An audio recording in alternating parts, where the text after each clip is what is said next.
Objet numéro SCP-018. Classe Euclide. Niveau de menace jaune. Procédure de confinement spécial. SCP-018 doit être conservé dans un dispositif de maintien en métal à l'intérieur d'une boîte scellée de 1 mètre par 1 mètre par 1 mètre, bordée de rembourrages synthétiques lourds. Le caisson scellé est ensuite immergé dans le centre d'un réservoir de polyéthylène de 10 mètres par 10 mètres par 10 mètres. Si SCP-018 est amené à se libérer de la boîte, le polyéthylène GOU ralentira l'activité cinétique suffisamment pour une récupération appropriée par le personnel de confinement. Le personnel pénétrant dans la chambre de SCP-018 doit porter une combinaison blindée spéciale, se trouvant à l'intérieur de la chambre d'observation de SCP-018, et un appareil de protection respiratoire avant de descendre dans la cuve en polyéthylène. Si SCP-018 est lâché à l'extérieur de la cuve en polyéthylène, le personnel doit se réfugier dans une pièce séparée et fermer toute porte ou trappe afin d'isoler SCP-018 jusqu'à ce que les équipes de confinement arrivent. Description.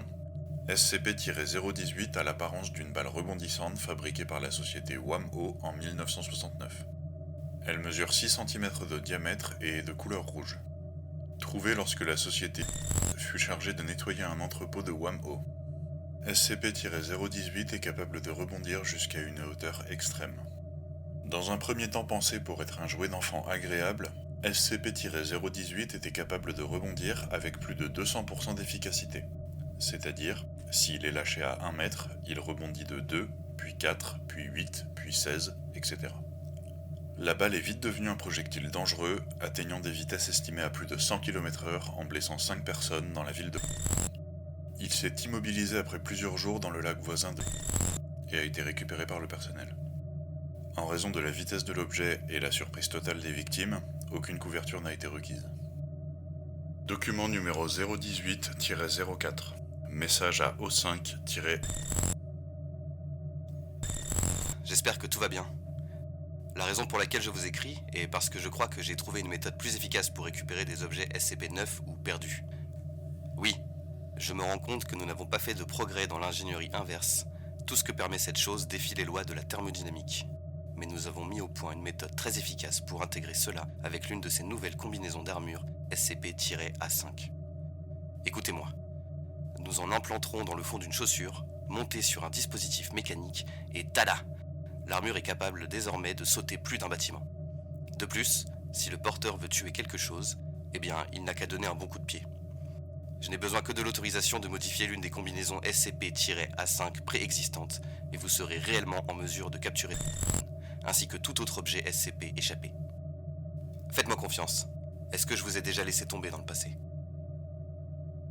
Document numéro 018-06. Lettre au docteur.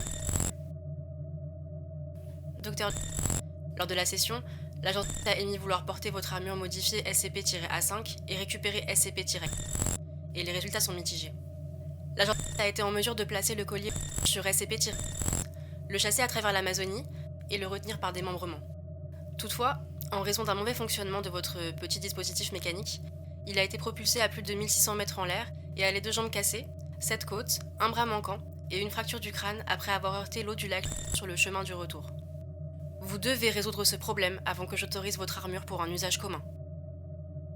Document numéro 018-11. Message à O5- Ne vous inquiétez pas, il est réglé. Mais j'ai d'autres idées. Si je peux avoir l'autorisation d'utiliser de l'eau à partir de SCP-006, SCP- et peut-être SCP- je peux vous offrir un ensemble d'armures SCP-A5 et un agent qui peut capturer n'importe lequel, si ce n'est tous les SCP en fuite. J'ai juste besoin de votre approbation. Veuillez sélectionner le dossier SCP que vous souhaitez consulter.